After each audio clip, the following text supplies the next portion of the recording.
Thank you all so much for being here. This is, of course, Black Cultural Spaces Holding on Loss and New Use. I'm Sky McFarland, and I work here at the McKinney Center in the Booker T. Washington School in Jonesborough, Tennessee. I'm the Community Program Specialist, which means all kinds of different stuff, but I work a lot of outreach events and manage our volunteers here. We are an art center and community center and a rental facility. We have pottery classes, painting, drawing, music, dance, and we also host art exhibits and, like I said, other community events. And we are a part of the town of Jonesborough. This evening, our guest is William Isom II, who is the director of Black in Appalachia. William is an East Tennessee native and coordinates the project's research, community database development, documentary film and photography productions, oral history collection, and educational events with residents. And I will let him tell you a lot more about Black in Appalachia, and I'm also going to post a link in the chat to their website so that you can go check it out, and more importantly, go donate to them. Use that as like a tip jar for this event this evening. So that all being said, I'm gonna pass the mic, I guess, over to William. So thanks for being here. Thanks, Sky, and thanks to the McKinney Center, and thank all of you for spending your Thursday evening here listening to me talk. So I'm gonna pull up. Okay, so I'm William Isom, and I'm from East Tennessee. I'm from Hamilton County, Tennessee, and I now live in Knoxville, and I work at East Tennessee Public Television here in Knoxville, and I also am the director of the Black in Appalachia Project, as you already know. But this is a photograph of my great-granddad. He's the tallest guy with a hat on, and my granddad is in there somewhere. There's some debate about exactly which one he is. But got this picture pulled up. We've been for at least 200 years, we've been in and around 100-mile region of Southwest Virginia and East Tennessee. So my family's been here for a really long time. And I wanted to show this picture particularly because this is researching my own family is kind of how I cut my teeth and was kind of the training ground for the work that I'm doing right now. I'm not a preservationist. We're going to be talking a lot about like historic Black spaces, but I'm not a preservationist. I don't have a PhD in anything. And officially I'm a documentarian, and I do spend pretty much every waking hour working on and researching, thinking about, and in the case of this presentation, traveling, looking, listening, and building relationships with folks in the region around the Black history in East Tennessee, Southwest Virginia, Eastern Kentucky, and Southeastern Ohio. We dip our toes a bit into Western North Carolina every now and then, and dream of being able, having the capacity to be able to engage with communities in West, by God, Virginia at some point. So this presentation really is just kind of a survey of some of the things that I've seen and came across in doing this work over the years. We've been doing this since 2012, and normally, and there's a few of you who have been at presentations before, normally we're in a room with each other and we get to talk, and it's not just me talking, but due to the current health crisis, this is what we got. So I would encourage you to talk to me and to Sky in the chat box. Don't be shy. And we'll intermittently take some breaks and pull those questions out or comments. Also, I don't know, I'm not the expert. I don't know everything there is to know about Black life in this region, and I don't think anybody does. So if there's things that this presentation sparks in your mind, or you know of some information that you think people should know about, put it in the chat box too, so that other people can access it and we can share stuff that way. But more importantly, I hope that you leave this presentation with some tools that are useful to you. And yeah, so Black in Appalachia, I'm going to give you a rundown about what exactly this project is. We work to highlight the history of African Americans and the development of the Mountain South and its culture. This project is a community service for Appalachian residents and families with roots in the region. That's our primary mission. If people from outside of the region think it's cool, then that's good. But we're really focused on serving people, our neighbors. And it's basically a project that's a collaboration between residents, public media, such as myself, and universities, particularly the University of Tennessee School of Information Sciences. Regularly, we rely on the labor of graduate students, such as Ashley. Ashley's here at this presentation, and to help us do things that we could not do normally, particularly around the community history database, metadata, and stuff like that. And oftentimes we're able to pull those graduate students on for some part-time work afterwards. So the thing that East Tennessee PBS does really well is produce short, locally specific documentary films, in this case, about Black history in the region. We're not Ken Burns, but we can make a good short documentary for very little money, and that's what we do really well. We also do modern documentary photography projects with photographers in the region. Oftentimes these documentaries can be kind of dead black and white history, right? You know, if it's covering the 1800s or the early 1900s, nobody is alive to be able to tell those stories. So we take documentary photographers with us to document and illustrate that these Black communities are alive and well today.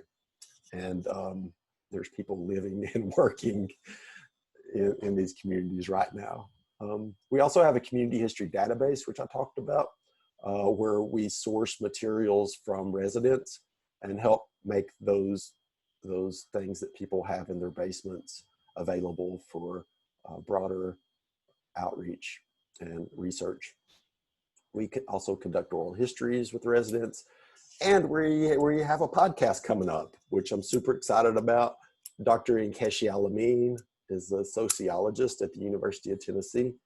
Her and Angela Dennis, who's a journalist, have been working diligently on producing episodes.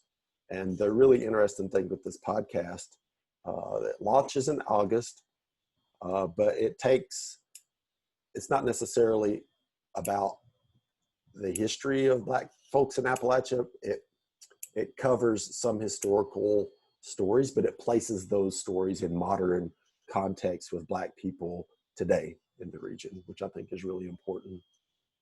And we also do research and support for community groups, archives, and lots of times, and recently, some of that research and support has looked like we just produced an 8th of August Emancipation Day book, which kind of chronicles the history of the 8th of August in Newport, Greenville, and Knoxville, and with modern documentary photography. We helped in conjunction with the Friends of the Kingsport Archives and the Kingsport Archives. We produced a traveling Black history display just to make the Black history more available and visible in the community of Kingsport. We've provided the Museum of East Tennessee History with video for their black and white exhibit. That hopefully will continue on. Because of COVID, all the museums and art galleries shut down. So I think the Museum of East Tennessee History is going to keep this exhibit up into the fall, and it covers basically Jim Crow life in Knoxville in the framework of 3 black artists from the region. And we've also provided oral histories to the Green County History Museum so that they can just put these oral histories on a TV and let them run on a loop to kind of make those black narratives available to people and visitors. So that's just kind of like a sample of some of the research and support that we try to do for communities, residents. So here's our website, and there's the community history database link also. And we're also on social media, Facebook, YouTube, and Instagram.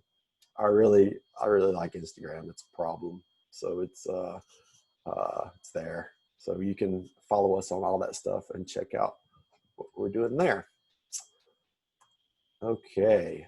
As I said before, I am not a preservationist, but these people are. The MTSU Center for Historic Preservation, and there's their website. They do really good work in providing support for communities to not only identify historic sites, but they produce reports in support of sites so that those community groups can then apply for funding and have some kind of direction in preserving the sites in their own communities. So if you do know of a site that maybe other people don't know about or need some attention, perhaps you should reach out to MTSU Center for Historic Preservation. I like those people. They do really good work. And also the National Trust for Historic Preservation is a good resource if you are trying to find funding for a site. They have an RFP that's available right now in support of historic sites and communities. Unfortunately, that RFP, that grant deadline is due on Monday the 15th. So unless you're really good at it, they have ongoing funding streams that come up, but that's just one out of several funding sources. And I put that in there particularly because I'm trying to make my way through the grant process right now. So, yeah. So I'm going to talk about some resources. I know and sometimes in presentations, people put the resources at the end of the presentation. I'm going to put all these resources at the beginning so that if you got to go walk your dog or whatever, you can. You'll just miss me. You'll miss my good humor if you leave. But one of the tools that I'd utilize regularly and is really useful are Sanborn fire insurance maps. And this particular map is a sample. It's from Jonesborough, actually, in 1939. And you can see there it designates the Washington School as colored, and the Mill Springs Baptist Church also designated as colored. And so these Sanborn fire insurance maps are really a great tool to try to identify where things used to be or where things were at, and what use those spaces had before they changed. You can, more often than not, you can find and get your hands on these maps at your city or county planning commission office. Most city and county planning commission offices have a lonely person in there just waiting for someone to come and look at their maps and dork out with them. And anytime I've went to talk to a planning commission person about the maps, they get really excited. So I would suggest doing that. But also a place to start at home is this website. So it's the Library of Congress website, and they have some Sanborn maps from many different towns and communities around the country, and they're free to download, and it's a really useful tool for doing research. I'll give you guys a minute. Write that down if you are.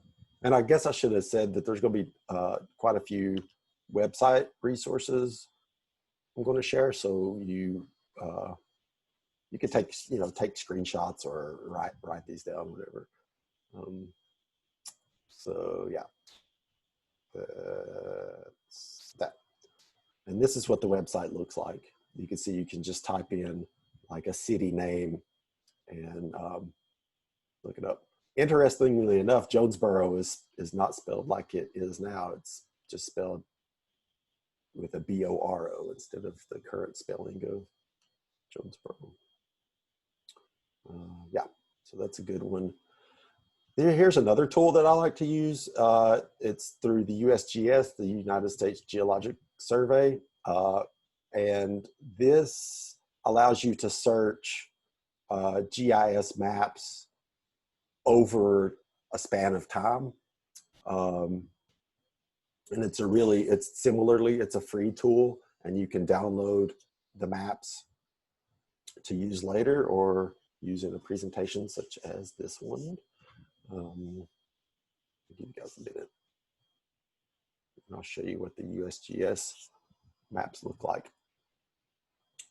So this is what the website looks like, and you can see here's Gate City, Virginia, and you can see at the bottom you can choose. This is Gate City, Virginia, 1935. And you can see at the bottom you can choose the year, and it'll pull up the map for that year for those cities. And one of the really interesting things in regards to this kind of work is you see up at the corner, there's a triangle with a cross in it. That's a cemetery. You see a little square with a flag on the top. That's a school. And you see a triangle with a cross on the top. That's a church.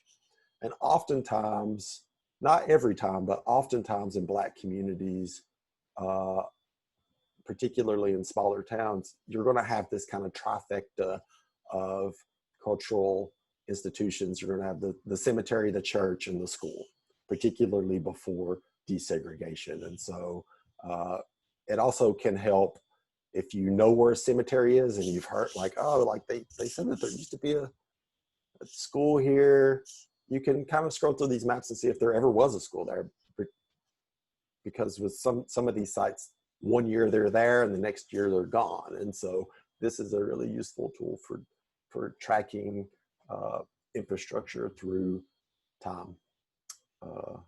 Yeah, and incidentally, this is the Black school that was in Gate City, Virginia, that was indicated on that map. This is Prospect School, and you can see the church, little corner of the church on the right there.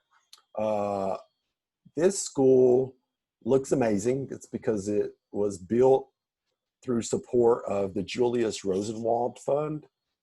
And Julius Rosenwald was a Jewish man in Chicago that was the CEO of Sears and Roebuck for a time.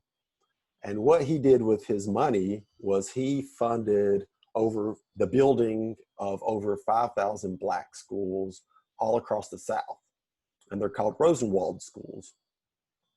And they're kind of a rare but findable cultural anomaly that exists all across the South. And they're becoming more and more rare as they fall into disuse and are lost to the wrecking ball. So is the case with this beautiful building that was in Gate City. It's no longer there. If you are interested in finding Rosenwald schools or being nosy and looking around your own community, there's a Rosenwald database through Fisk University. And so you can search this website for schools by county, and it may help give you some leads if you think that you may or may, you may have a Rosenwald school in your community. Sometimes it has photographs, and if you asked really nicely and make friends with the librarian, they may send you a high resolution copy of that school from your community. All right, moving on. So one of the things, and I'm going to tell you, I'm not, through this presentation, I'm not really going to be talking about cemeteries, because that's a whole nother beast that requires a whole, I think, a whole nother discussion. As Amy Clark, who is on this presentation or on this call, knows, cemeteries are a whole nother research animal. So this article, coincidentally enough, came up. The Appalachian Memory Plays Facebook page shared this, and I saw it yesterday as I was putting this presentation together, and it was really timely. And I think particularly now, with what's going on with the fight for justice in the streets, I think that this is a really important framework for when we're talking about what Black space means. And I'm going to read just a piece from this article that Ms. Slocum wrote. In an attempt to be free of threats to their lives, Black people have long sought spaces of freedom. Freedom from fearing for one's life, freedom to be affirmed by Black community, freedom to live. The spaces they find and create, physical, social, and imaginative, have emerged and receded at different moments in time. These are the spaces that Black people make or make something out of. These are the spaces that provide an environment for Blackness to safely and publicly exist, to be valued, and have a potential to thrive. And I think that that's speaks a lot to why these spaces even existed in the first place. And on the back of that, in order to have space and to be valued and thrive, there's the state projects. Current right now, I want to put you guys on to their Black Appalachian Young and Rising component. These young people are in and from the region, and they're working to figure out how to create that space for young people of color in the region so that they can stay, and not only stay, but thrive. So feel free to check them out. Give them some money too. There's a way to donate on that web page. And so these are the young people right now that I consider our current leaders in the region, and they're the ones out in the streets right now, trying to create that space for themselves. I want to touch base on another type of Black cultural infrastructure and space, and that's something that oftentimes you don't necessarily consider, and that's reunions, family and school reunions, church homecomings, emancipation celebrations, holidays. These similarly are very important and ongoing Black cultural spaces. This is from Newport. This is the Tennessee Picnic that happens every other year around the 8th of August. And they've been doing this for a very long time. I think over 70 years in Newport. And this year is the off year. So next year there will be a Tennessee Picnic in Newport, Tennessee.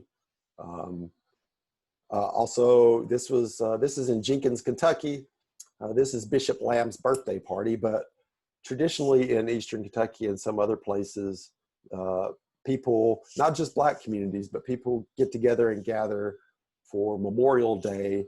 And Memorial Day specifically has been a time for people to come home. People that have migrated out of the region of like around Eastern Kentucky, to come home and do Decoration Day, where you go out and put flowers on the graves and make sure that your family cemetery's clean and looks nice. And then you kick it also.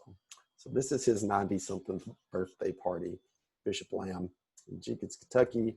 And church homecoming, I mentioned that. This is a photograph that Jessica Tezak took in Black Fork, Ohio, southeastern Ohio, Appalachian, Ohio. And this is the oldest still functioning Black church in the state of Ohio. And the community is pretty much devoid of people now. There's some people that still live there, but for the most part, the community has out-migrated to other places for jobs.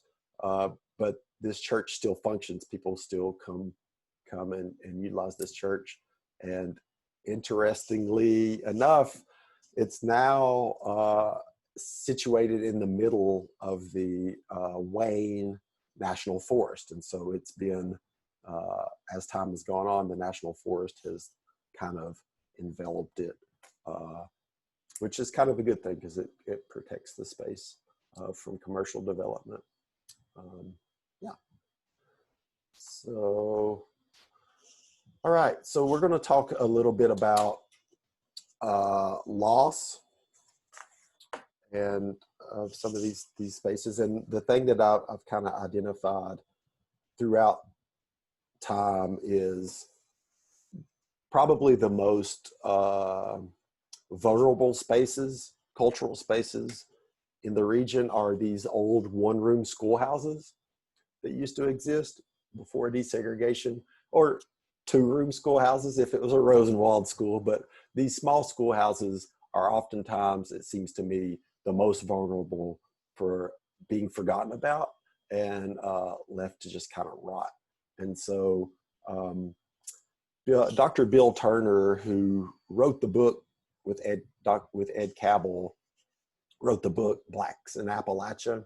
I didn't come up with Black in Appalachia. This is Bill Turner and Ed Cabell come up with the term Blacks in Appalachia.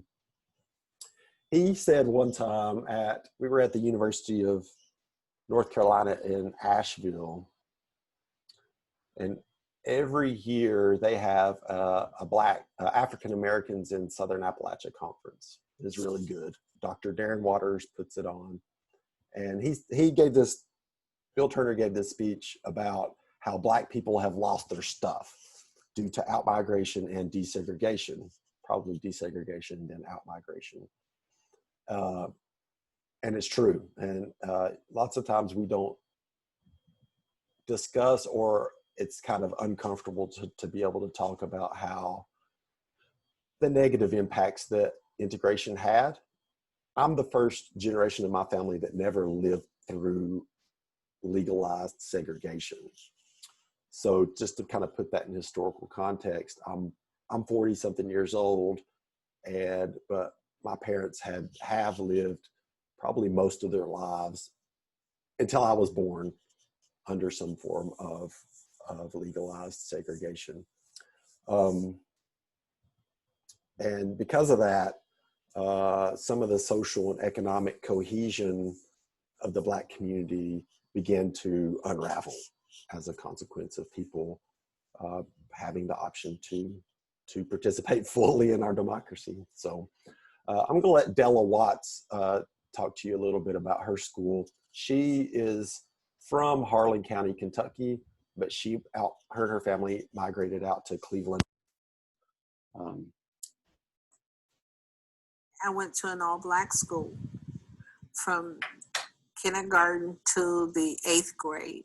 I went to Everett's Black School. My kids, they couldn't fathom a one-room schoolhouse. So one year we took our kids to Kentucky and they saw the one-room schoolhouse. And my kids said, "This ain't nothing but a little box." But see, it wasn't that many children. You had one teacher taught 1 through the 8th grade.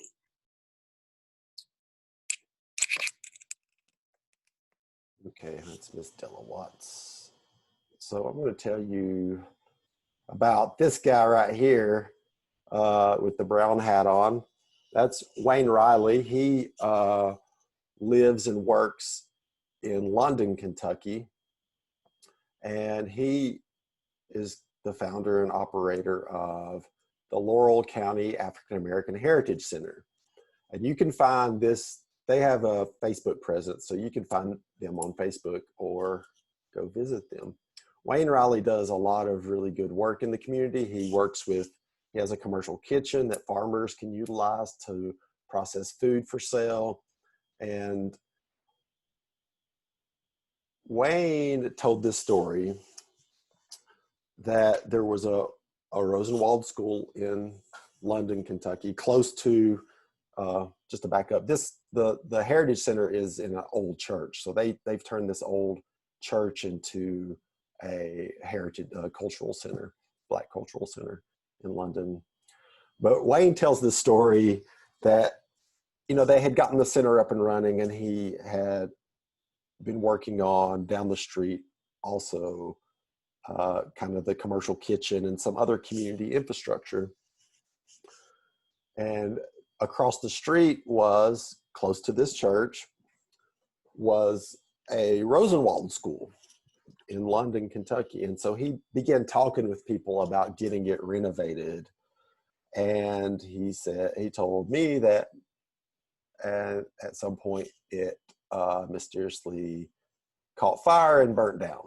So that's an example of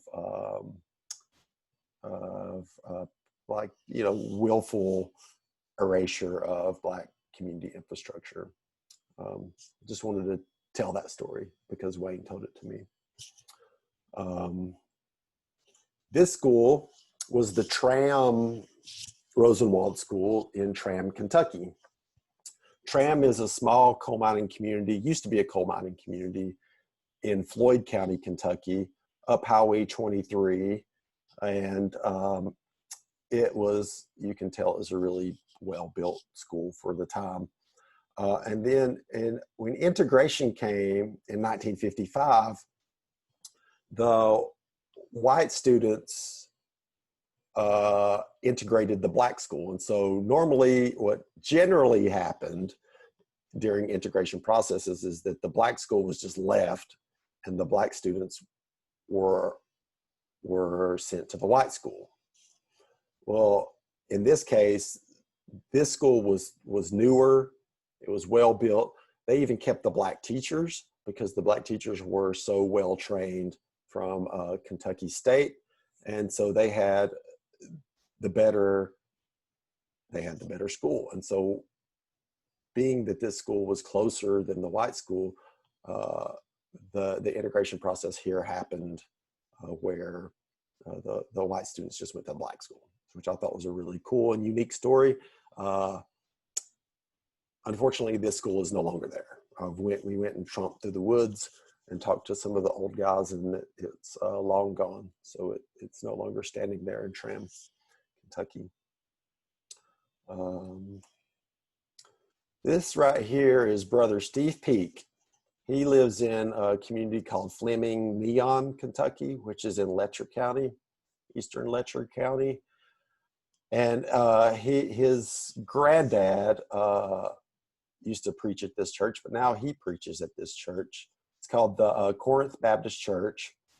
And it is actually, it's reused from, it used to be the original Black school in the coal camp. And I'm going to let Brother Steve Peak tell you about it himself.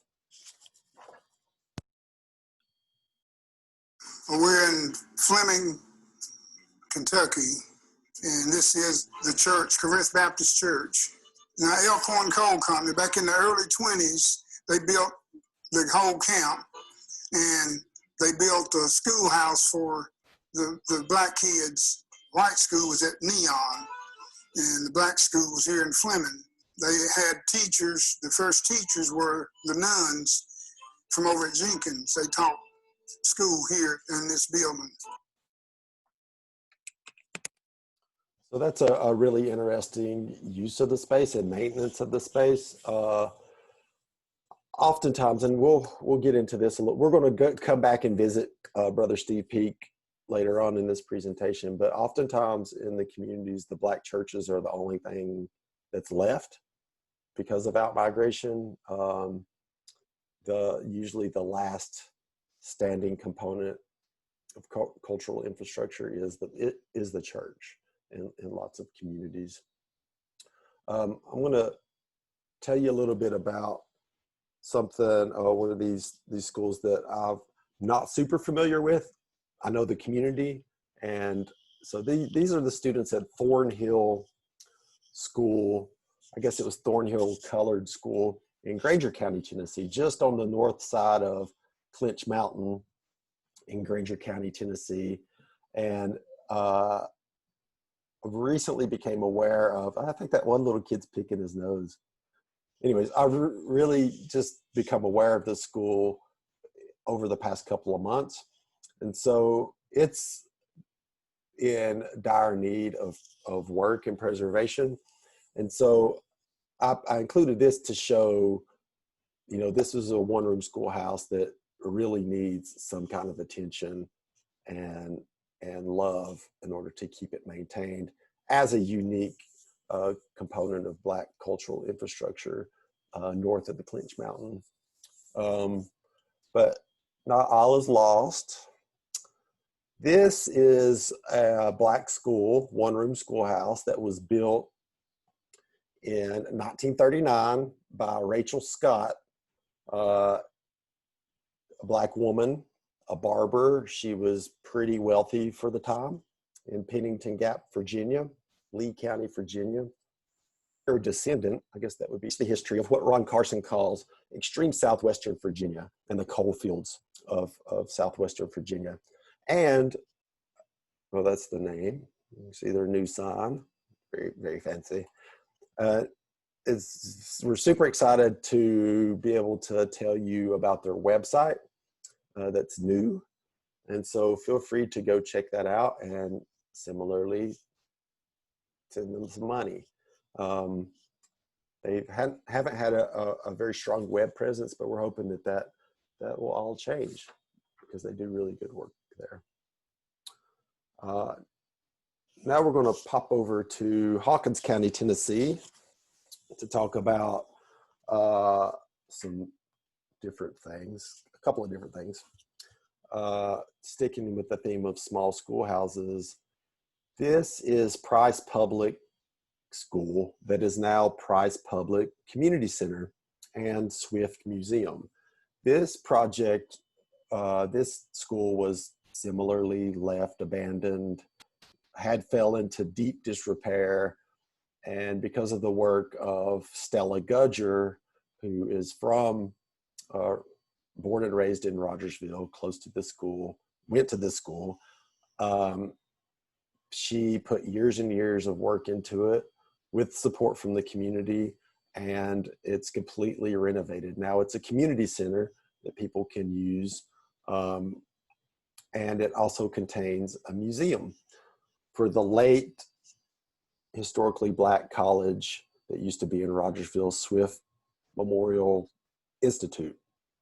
And so it acts as a museum, acts as a community center, and they did a really good job with maintaining this space for use by the community.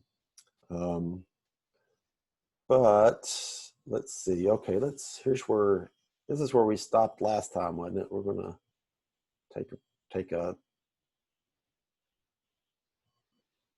say, hey, any questions or anything? No, you guys are so quiet. Yeah, feel free to ask some questions. If not, I can keep it cooking. Moving on down the road. So there used to be at one point 4 historically Black colleges and universities, or HBCUs, in the region. This is from Knoxville to Morristown to Rogersville to Bluefield, West Virginia. To me, this is a very unique situation where you've got 4 historically Black colleges in a mostly rural area in a 200-mile stretch. And so Out of these, though, there are only 2 that are still functioning.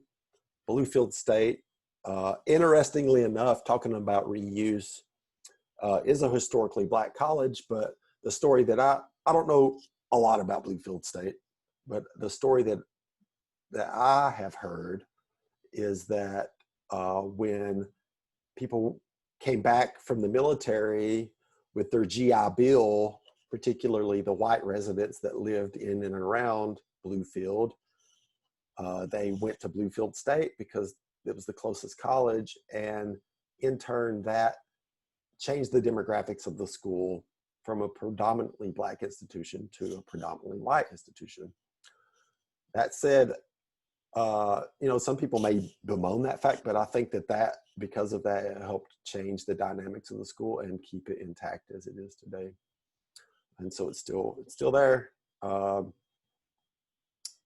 not going to talk much at all about Knoxville College. It's still there. The Alumni Association have been working to repair some of the buildings. They're doing primarily, I think, online classes, and they're working to provide classes for incarcerated people too. And so Knoxville College is hanging on the best it can, and I think the Alumni Association are doing the best they can too. But Swift Memorial College, there we go, in Rogersville, Tennessee. It came out of the Northern Presbyterian Mission. After the Civil War, the Presbyterians came down all through the South and provided support and infrastructure for the education of the newly freed slaves. Swift College was started in earnest in around 1883. The year after the schools desegregated in Hawkins County, this main building, which you can see the sketch of, was torn down. So this building, the main building, was lost right after the year after desegregation of the schools in Rogersville. And Swift College also acted as a high school. So it was a high school and college. And I think at some point the college stopped operating, and then the high school stopped operating after desegregation. But there are still buildings from the college in existence, and the Hawkins County Board of Education are utilizing those buildings. Some of the dorms are being utilized as office space, and the grounds are being kept and the buildings are being kept up. And these are all really close to the Swift Museum and the Price Public Community Center. So it's like a cluster there in Rogersville of Black infrastructure. There's also a very large cemetery, and there's also the, let's make sure I don't skip something. Oh yeah. So if you're interested in the Swift Memorial Institute, we've just uploaded, thanks to quarantine and having lots of time at the house, we uploaded about 3 hours of interviews and oral histories about Swift Memorial Institute to YouTube. So you can go to YouTube and type in the college name and watch to your heart's content. But I started mentioning, like, adjoining the grounds of the once HBCU in Rogersville are several churches, several cemeteries, the Price Public Community Center, but there's also this beautiful building, St. Mark's Presbyterian Church, which was integral and played a spiritual role with Swift Memorial Institute. It's oftentimes when I'd go up there, I would drive by this building and be like, man, I hope it don't fall in. I hope somebody does something with it. Well, they are doing something with it. They've started the renovation of this church. It was built originally in 1875, the first version of this church, but this particular building was built in 1912. And it's received funding from the Tennessee Historical Commission and the State Historic Preservation Office. The stained glass windows have been restored by a local artisan, and so there is hope. This place is amazing, and I'm super glad to see it being renovated. There's also close to this is the burial site of the founder of Swift Memorial Institute, Dr. Franklin. He's buried there with his wife on site, and those graves are cared for by the Hawkins County Board of Education, or the city department takes care of that stuff. If you're interested in like the story of St. Mark's, the Rogersville Review, the local newspaper in Rogersville, has did a really good job of chronicling the progress and the story of St. Mark's Church. And if you go to their website, you can just type in St. Mark's and you can see the articles that they've published over time. And they did a really good job of like pushing that story out. There's even a story in there, I won't tell you about it, but it's has something to do with Mahalia Jackson at that church, which I didn't know. Okay, now for something depressing. I call this the tale of two schools. One of the schools is Morristown College. Morristown College was founded in 1881, historically black college, and was built on the grounds of the old slave market by the Methodist Church. So the Methodists also played a role in black education in the region. The school fell into disuse and disrepair. I think the school closed in the 90s, in the early 90s.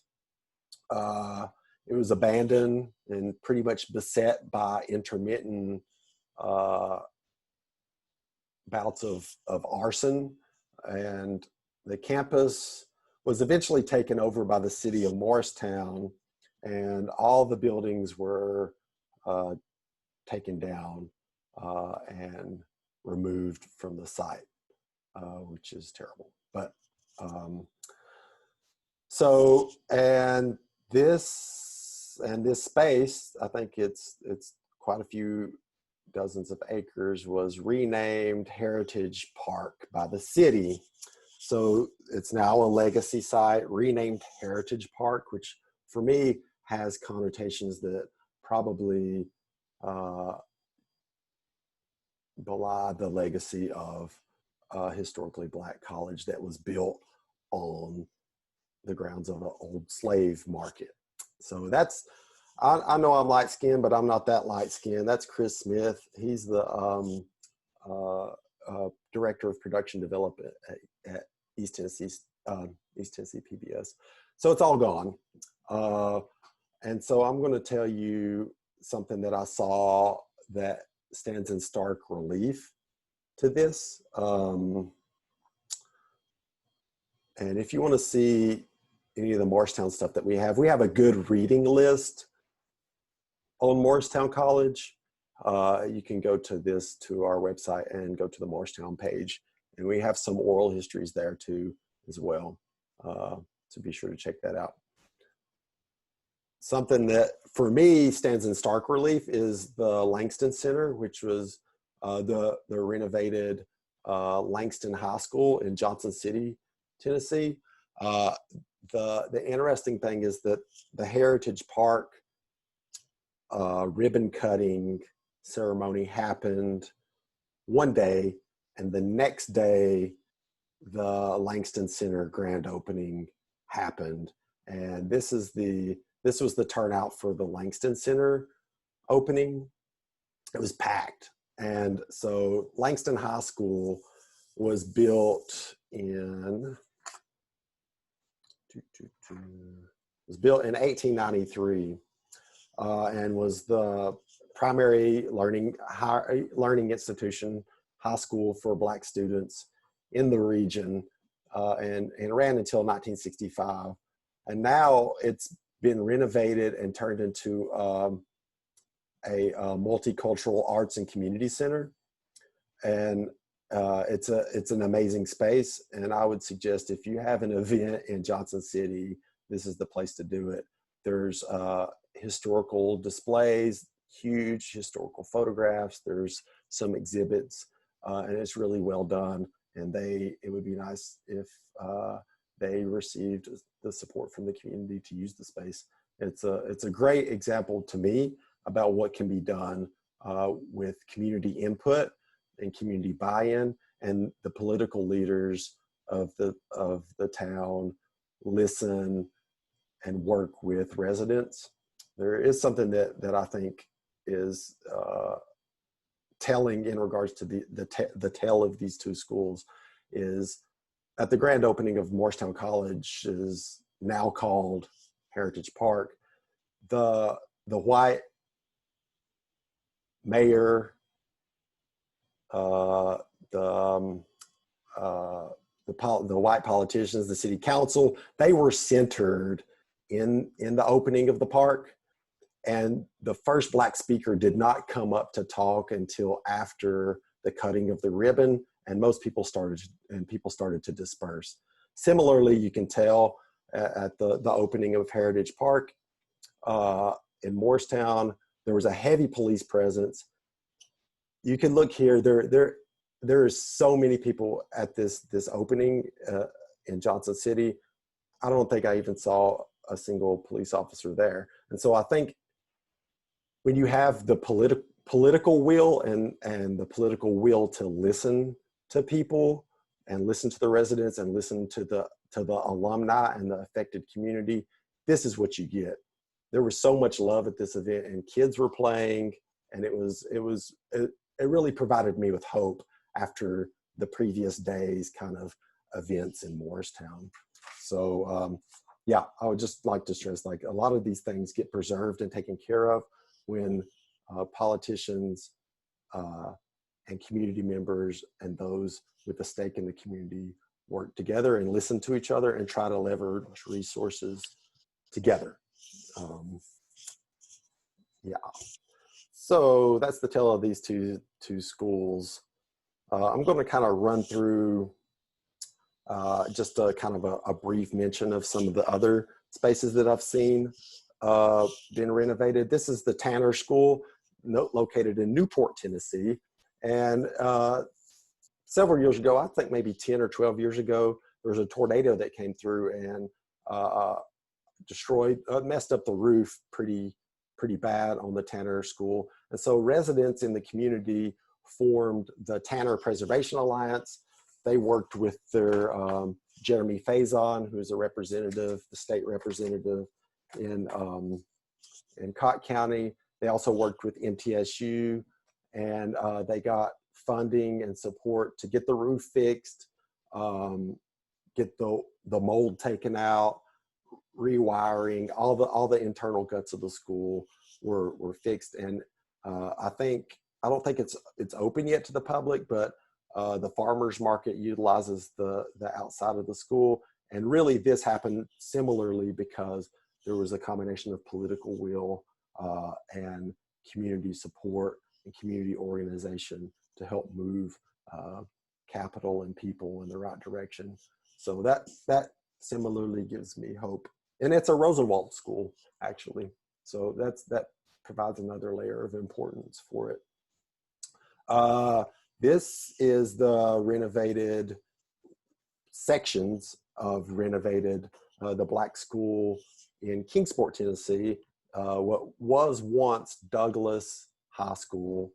There were 3 Douglas schools in Upper East Tennessee, Black Douglas High Schools. There was one in Kingsport, there was one in Bristol, and one in Elizabethton. So if you're doing research on Black high schools in Northeast Tennessee, you might want to pull your hair out sometimes. But this is another example for me of really smart reuse of Black space.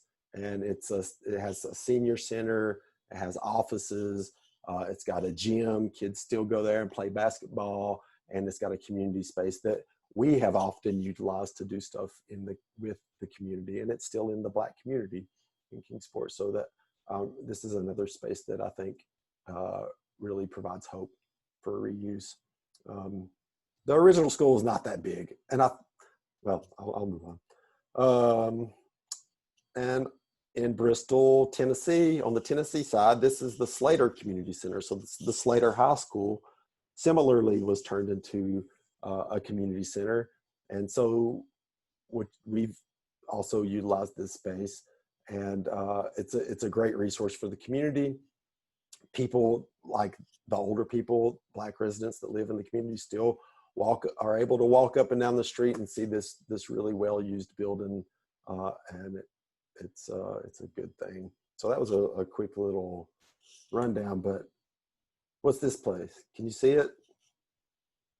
Sky. I can't see it, but I knew my moment was coming. This is the McKinney Center, or the Booker T. Washington School. Yes. So at the beginning, if you were here, you heard me talk a little bit about what we are today, the McKinney Center. We're an arts center. We have art classes for children and adults. We have community events. We're a rental facility. But a little bit of history about our building. It was built in 1939 by the WPA, and it was the Black school for 1st through 8th grade. There are 2 rooms in this building and a gym. And if you come by today, you can still see those 2 rooms and the gym. It's been historically redone, pretty accurate to what the building was. But it was called the Booker T. Washington School. And today you know us as the McKinney Center, and part of that is because we're named after Ernest McKinney and his family. Ernest McKinney was, the McKinney family was a well-known Black family in Jonesborough. Ernest was the first Black alderman voted into office in Jonesborough, and later his son became the first Black mayor of Jonesborough. But when you're looking at the 2 examples you just showed a little earlier, the tale of 2 schools, you know, I think there probably could have been a lot more listening to the Black community in Jonesborough when this building was redone. Of course, you know, I'm not trying to be critical of anyone who made this restoration happen, because it's a positive thing. But I think there were some alumni who were not totally happy with the naming of the building.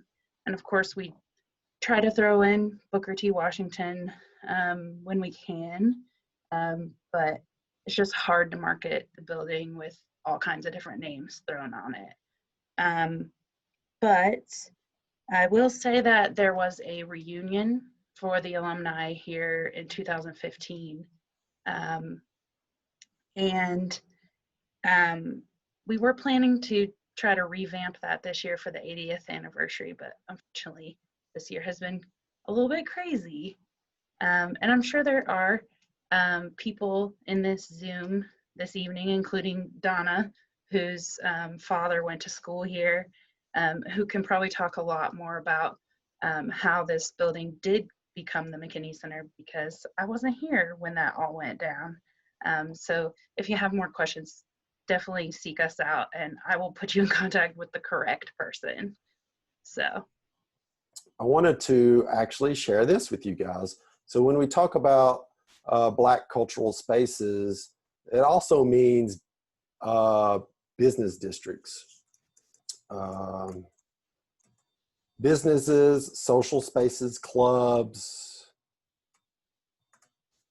places where Black people during, where's that at? There it is. Places where Black people lived, worked, and shopped, right? And so you guys see Tina McDaniel on here. She was the resident that is really driving the work that we're doing in Bristol. And so one of the things that we identified, and this is on blackinappalachia.org/Bristol, we kept hearing these stories. Tina kept talking about these stories, and there was a couple of residents that took time to talk to us about this Black business district that used to exist in Bristol. If you're familiar, Bristol, Virginia, and if you're familiar with the Birthplace of Country Music Museum. It's right across the street.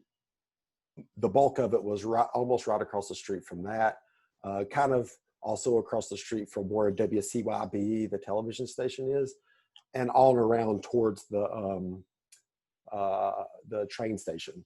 And so it was called Black Bottom. And so as we begin to like try to gather these narratives, we really wanted to try to figure out like, how do we make this urban removed space and what used to be here visible for people to see again. And so we came up with this mapping project, which you can access on the website, with a little bit of a narrative. And then if you get to this, you can click and this comes up. And this is a really awesome map that Devin Kelly produced with information from residents from our Community History Day in Bristol. And a huge component of this support to make this happen was the Bristol Public Library. Provided us digital copies of Sanborn maps, and Kingsport, Virginia, the Bristol, Virginia Planning Commission also provided strong support, as well as already said residents. But we wanted to try to figure out like how something that's no longer there and no longer physically present, like how do you make it something that people can interact with and make those narratives visible again? And so Devin Kelly, who's a really very, very smart person, came up with this map, and it's got this slider bar for 2 different years, and it goes on out into other parts of Bristol on the Tennessee side. But it starts in 1896, and we chose 1896 because that was kind of the first city directory that we had access to, and like the earliest one that we could find. And so we started in 1896, and then we ended in 1936, which we went through and transcribed all of the Black businesses in Bristol up until the 40s. I think it was like 45. They stopped designating whether a business was Black or colored at the time, around 1944, 1945. But in 1936 was kind of the year that had the most number of Black businesses in the city directories. And so we've kind of made this interactive where you can click on it and it'll come up the People's Cafe, and you click on it again and it talks about, whether it's the obituary of the owner, and you can download all this stuff. So it's there free to browse around and look at. There's benevolent societies, there's barbershops. So this is the Knights of Pythias, the Zenith Lodge number 111. I'm sure you've all heard of it.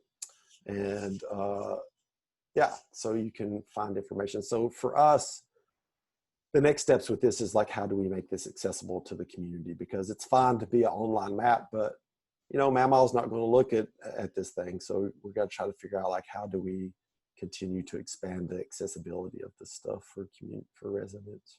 So I'm going to talk about it similarly to how I talked about Rogersville. I'm going to talk about a little bit about Greenville, Tennessee, as a space. Oh, I do want to back up and talk about like urban renewal and desegregation. Desegregation was the cause of a lot of the economic disruption in the Black communities that then led to a lot of the urban removal that we see even in Knoxville. Vine Avenue in Knoxville was a place that was completely demolished due to urban removal policies. Similarly, Kingsport's little Black business district has fallen to disuse because people can, you can go to Walmart now. You don't have to go to your corner store. But Greenville, Tennessee, here's another piece of hope. The Negro Women's Civic Club, I think largely to the credit of the George Clem Multicultural Alliance in Greenville, have renovated this building, and it's a community space. People can have meetings there during the 8th of August celebrations. This is kind of like the office for the Black Party, so people can come and go use the restroom, get into the shade a little bit. And so the Negro Women's Civic Club was really instrumental in developing and maintaining relations between the Black and white community in Greenville. And they did a lot of work. And in my perspective, the George Clem Multicultural Alliance has kind of taken the helm of that work and reinvigorated it. Just to kind of give you an idea about Greenville, I try to map out some of the churches so you can see like the number of Black churches and cultural infrastructure that exist in Greenville still today. Similar to Rogersville, you had the school, George Clem School. This over here is Wesley Heights Memorial. It's the cemetery right here. It's a very large, very historic Black cemetery that's still in use, and they have an organization of people that are maintaining and taking care and expanding the care of that cemetery. There's people that are buried there that were born in slavery. So there's people that were buried there from the 1880s and 1890s. And so it's a very huge component. And some of the oldest Black churches in Greenville and in East Tennessee are located in Greenville. Incidentally enough, something else I want to talk about, the Negro Women's Civic Club was instrumental in having a swimming pool during segregation built for the Black students or the Black community at George Clem School. In stark relief, in Newport, Tennessee, the Black kids could only go to the swimming pool one day a year. That was on the 8th of August. The next day, they drained and cleaned the pool. And so you really didn't have that kind of interaction with the white community in Greenville because they had their own stuff, right? And I think similarly in Kingsport, there was a swimming pool that was built for the Black community and maintained through support from there was political will to make that infrastructure work there in the communities. I want to talk a little bit. That's a Rosenwald school. This is, I want to talk a little bit about what some work people are doing in the community where they're at. This is Dunbar School in Loudon, Tennessee. And these amazing people, look how beautiful, invited us to come down and visit their project. They're in the process of turning this Rosenwald School in Loudon into a community center. And one of the really interesting things about this space is that it didn't fall in complete disrepair because the Black Freemason Lodge, the fraternal organization, used it for their lodge for years and years, and that helped keep it in better shape. And so they're in the process of turning that into a community center, and they've got librarians, and they've got an architect, and they've got alumni engaged, and they're really passionate about doing the work. This is us trying to have a community meeting and social distance. This was like an impromptu meeting. We just kind of ran into each other.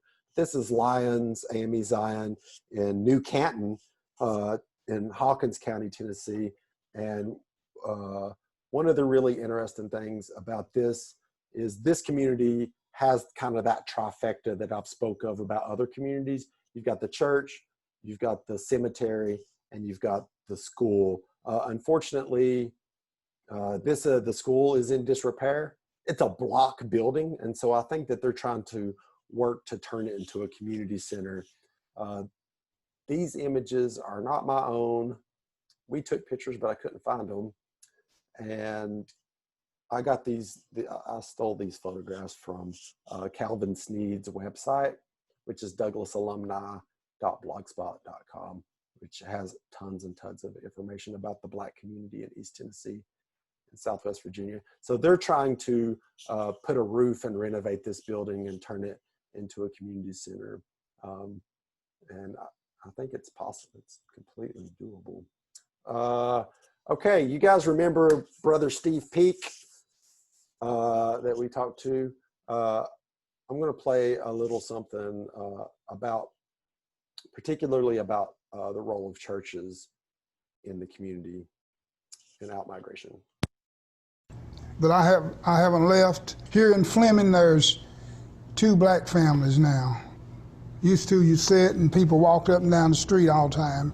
Now you don't see anybody, you know. And Bishop Lamb Church of God, it's MPGOT, Militant Pillow and Ground of Truth. They're the only black church in Mac Roberts, and then this is one in Fleming. And there's no more around till you get to Pikeville, and there's 2 black churches in Pikeville. Our church, the Rising Star Baptist Church, and it still sits on the mountainside in Benham, Kentucky right now. On the 1st and the 3rd Sunday of each month, the Baptists would have access to the church. On the 2nd and 4th Sundays, the Methodists would have access to the church.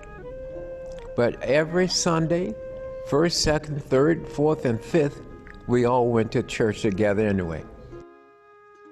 It's been about 5 or 6 years since that we had a service on a Memorial Day weekend at the Rising Star Baptist Church. There just aren't enough black people now living in Benham, Kentucky.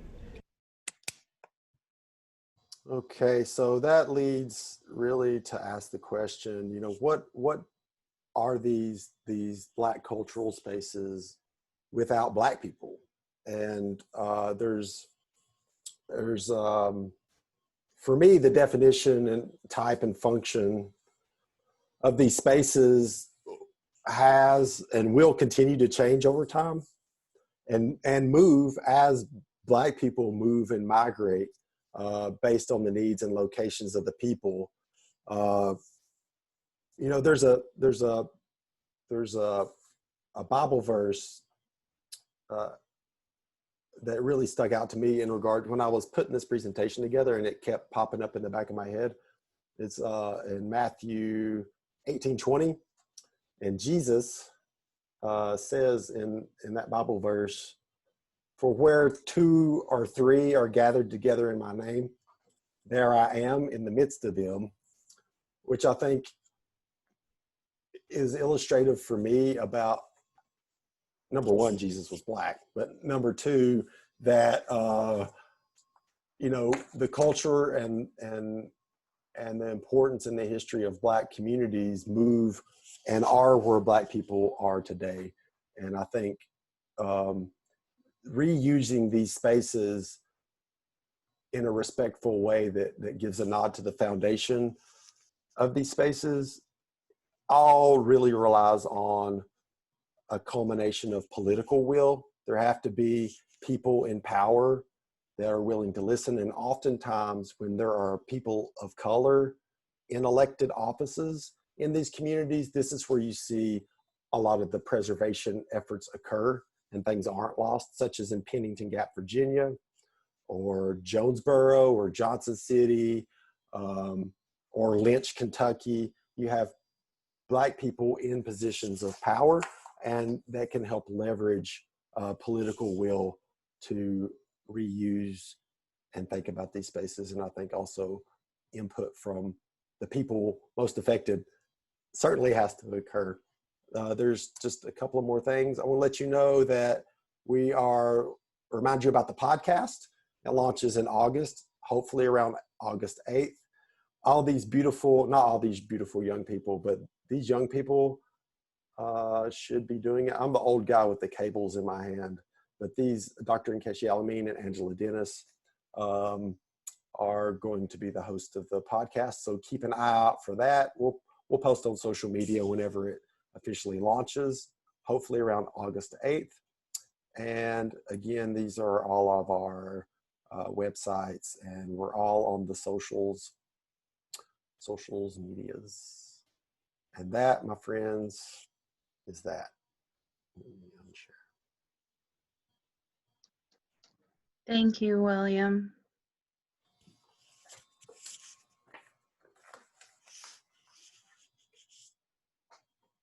I wanted to read you Michelle's comment real quick. I have a feeling after the events of the past few weeks, there will be a big need for Black history topics and sources in our public schools. I think your site is excellent. I would like to see some of the resources linked to Tennessee history standards. Just a note on that, so far we've got 2 of our films have curriculum associated with them, and we're working to get more made. One about the Knoxville Race Riot of 1919, and another one about Buford Delaney, who's an artist, friends with James Baldwin, an artist from Knoxville. And so we're slowly getting curriculum available for these films that we're producing, and also free online on the website. Thanks, y'all. Hope you have a good evening. Have a good evening.